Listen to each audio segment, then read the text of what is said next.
And they actually told me that they had aided in the creation of humankind using something similar to test tubes. Hello, this is Wendy's Coffee House. I'm Wendy. My guest, John Foster. In this segment, the UFO influence on animals. He started telling his story in the 90s. His reality includes being involved with clandestine UFO contact for almost 5 decades. Some of that involved teaching him how to design a certain piece of equipment that he isn't at liberty to discuss. If you read John's books and go to johnfosterufos.com, you'll find out more of the story. We talked about in the earlier segment the types of beings he has seen in the craft, also him piloting a craft. Do you believe in an afterlife? Oh, yeah. I mean, the big proof is the Dillon Lake experience in 1975, where my daughter, my son, and I had an out-of-body experience out over the lake, over the water. She remembers some of what I remember, and she remembers the voice speaking that, telling us that we had to go back. She remembers seeing my body. I can't recall if she remembers seeing hers when we went back and approached the shore. But I remember seeing my body standing there. And, of course, before I left, I saw my body standing there. And I was told that was me, that was my body. When we were out of body, which means that we have a spiritual body and we could communicate, we could talk back and forth to each other, but we couldn't see each other. And we couldn't see, they had a voice that took charge of them and dealt with them, and I had a voice that took charge of me, and we all met out in the middle of the lake, and several things happened and so forth. And I think that's Chapter 6 in Imminent Discovery, Volume 1. When you were in large groups and there were other people there were times when everyone would be frozen.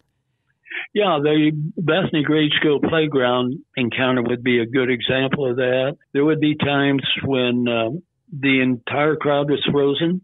There would be times when only, say, 2 or 3 or 4 of us were moving and understanding what was going on.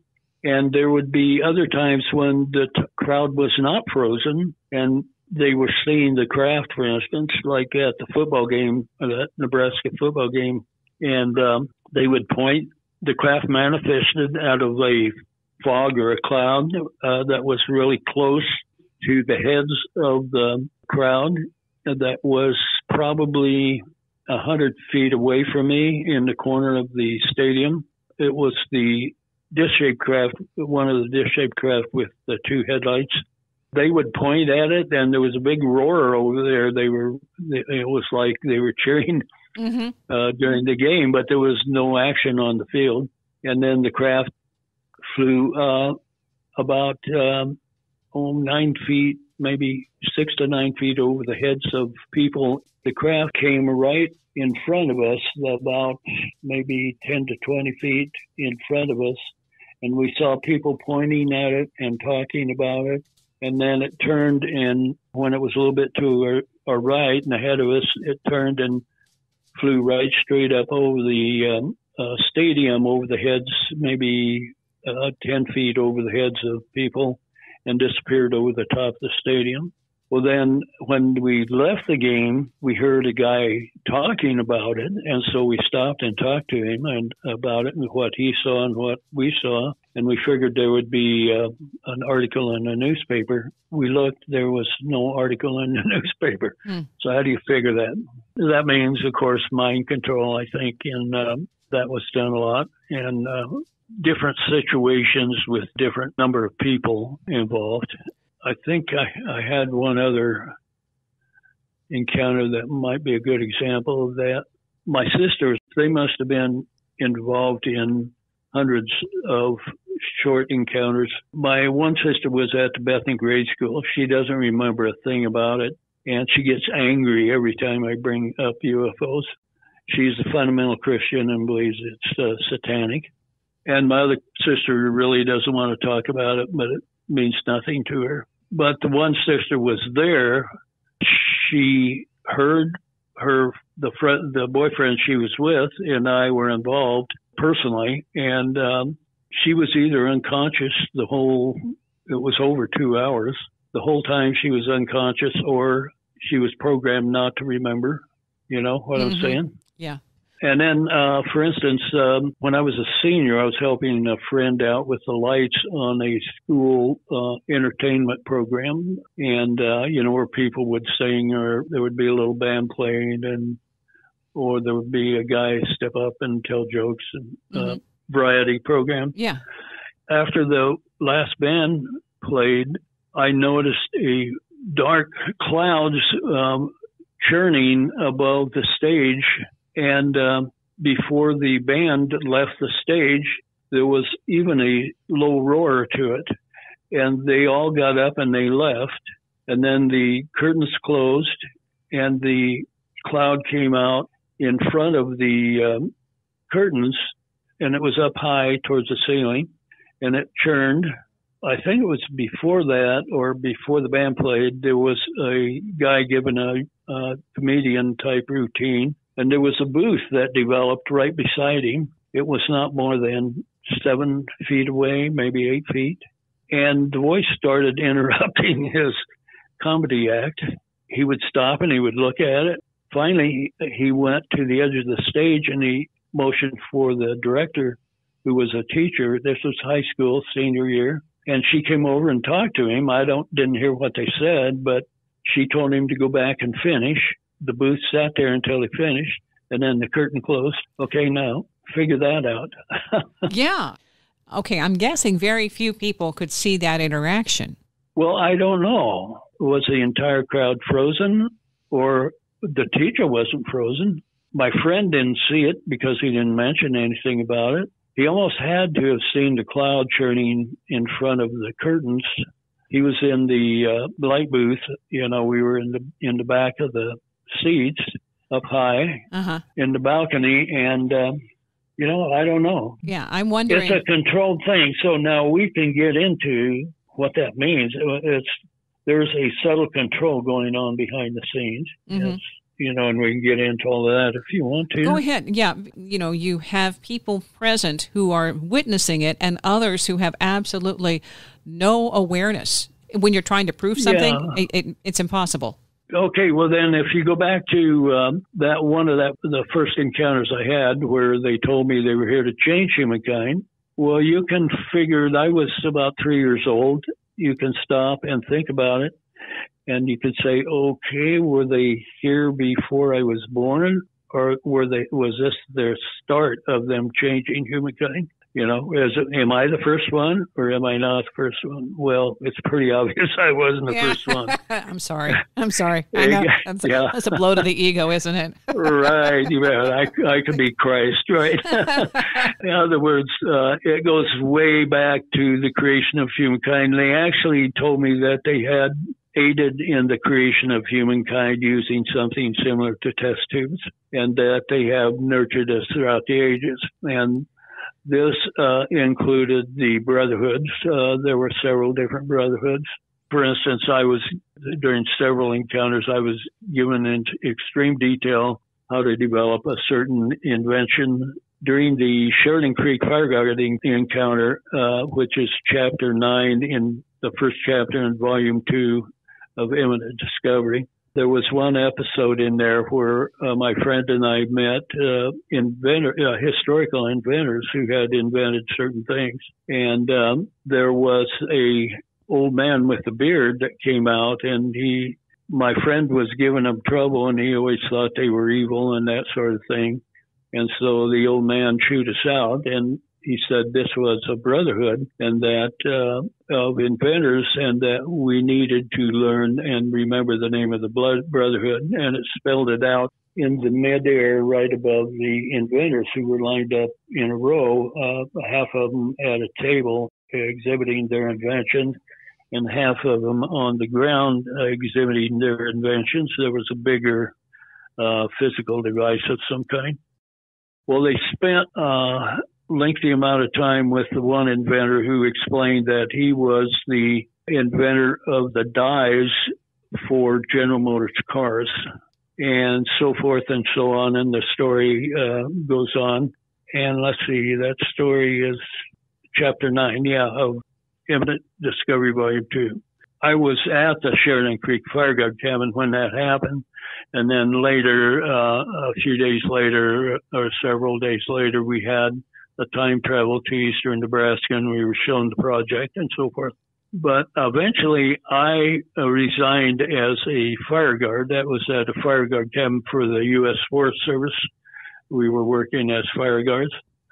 And a friend in Dubois, Wyoming, was working with a rancher who took care of dudes and gave horse rides to dudes, and he had a herd of horses. He had to fire the wrangler, and this friend told me that I could be the wrangler there. He knew the owner fairly well, and he was kind of a friend, and he would give me recommendations. So, and he said he would teach me how to break and train horses. Mm-hmm. Well, I had worked with horses in Nebraska, and so I knew a little bit about it. And I also, the year before, had wrangled horses with to skid logs down the mountain at a logging camp in the wilderness. So I became the wrangler, and later that summer, during one day, there was two women that showed up with a young girl who was a teenager, about my age, and the owner wanted me to meet the young girl because he was interested in business with the two ladies. So they introduced us, and come to find out, her father, he was divorced from her mother, but he was the designer and creator of the dies for General Motors cars. So interesting. That tells you something. What does that tell you? The connection. Yeah, there was a connection.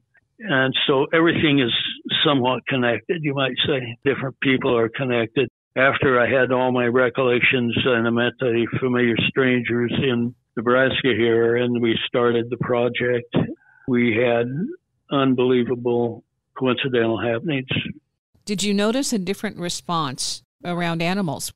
When the craft showed up, the animals definitely knew it. They would shy away, or we had one horse at the ranch who would almost fall to the ground when the craft manifested. They couldn't figure it out. They figured she had a brain problem. It was a mare, and she had two wonderful, good-looking colts. This one day, the friend that had gotten me the job and another fella and I wanted to take her out and see if we could figure out what was wrong with her, because nothing really made sense.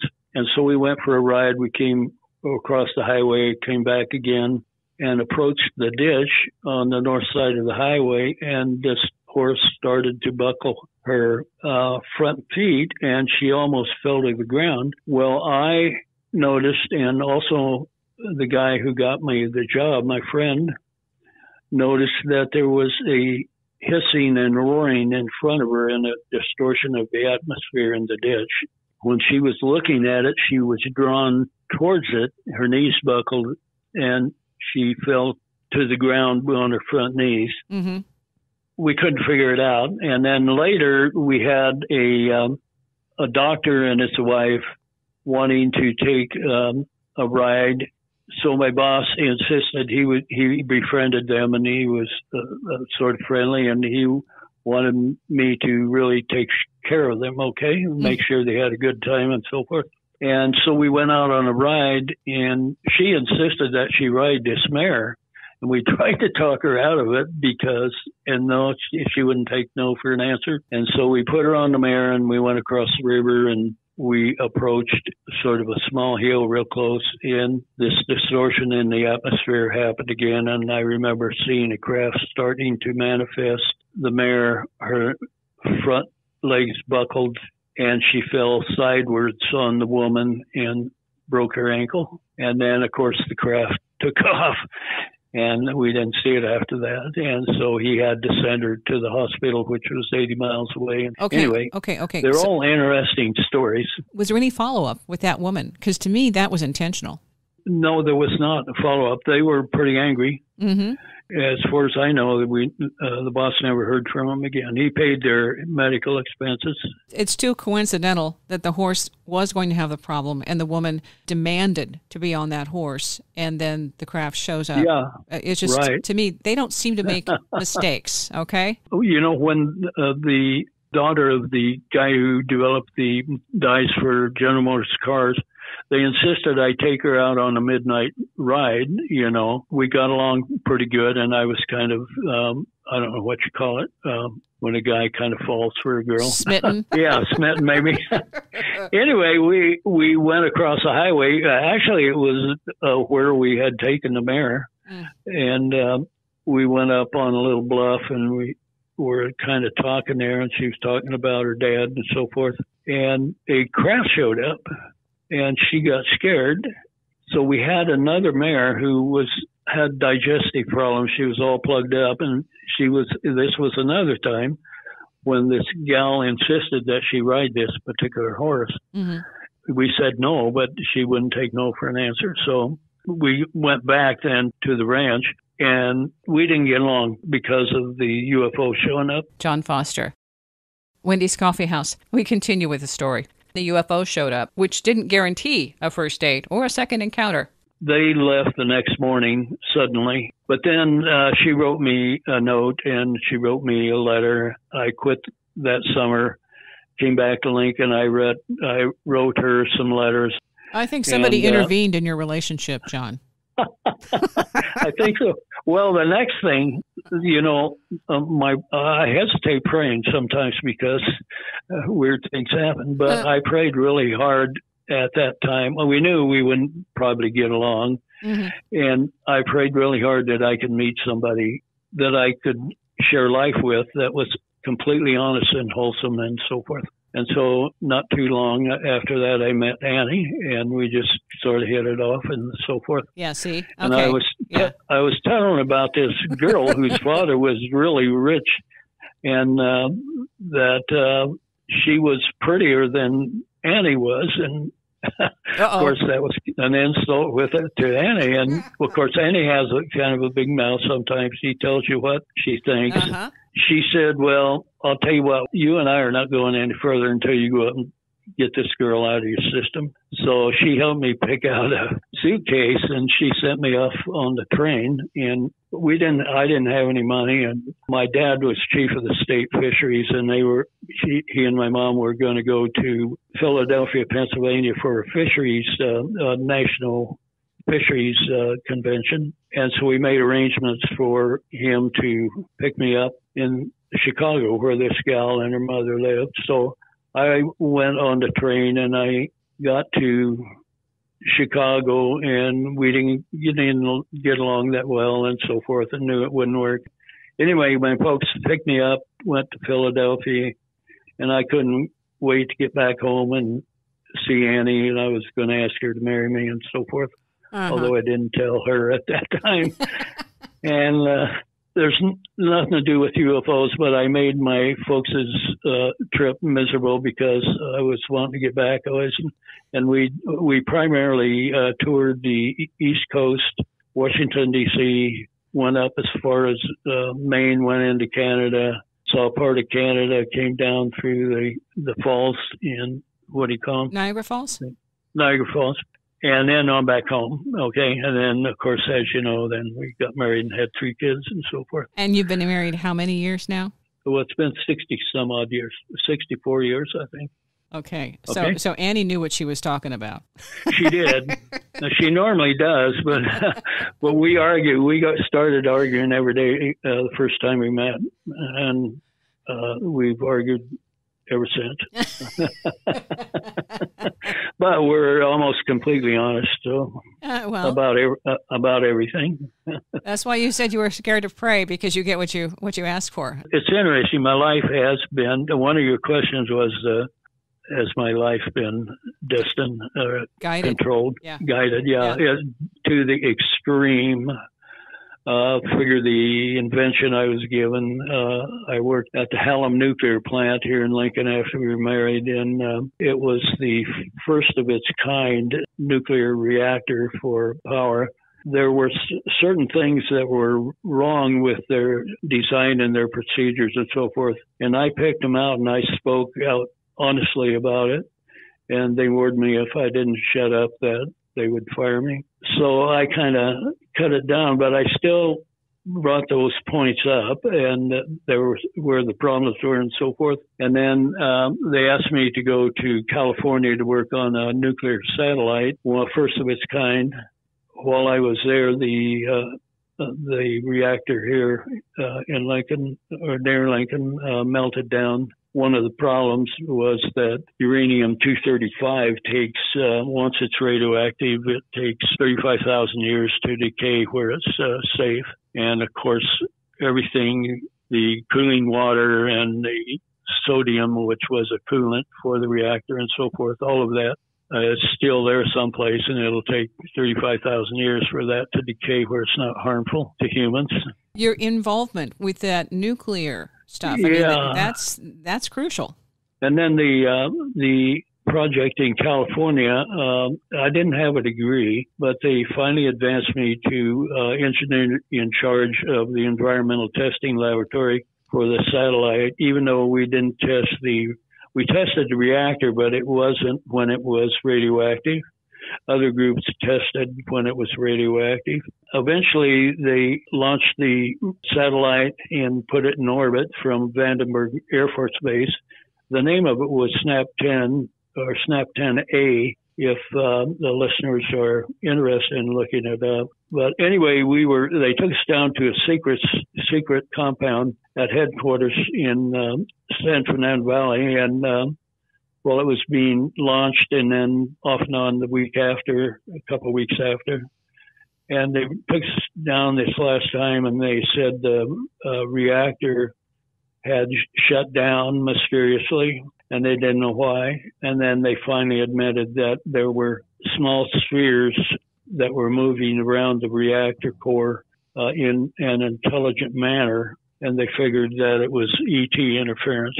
Then there were other things I was involved with that put me in a key place where I did some smart things and sometimes stupid things that would change the outcome of that particular project. That tells you that if you analyze the evidence in the Bible and all kinds of ancient historical writings, people dealt with entities that were mysterious, and you note the characteristics of the interaction and so forth, and all the way up through history to the present day, and you almost have to admit that what we are experiencing today is what they experienced back then. Possibly different because humans have made progress and, we know more about science and so forth. Donald Ware, this is one of the most important stories that UFO experiencers have to offer. I think he was inspired to write To Earth from Heaven for our benefit, for the benefit of all truth seekers. That's an incredible and really important endorsement. It was great to see that.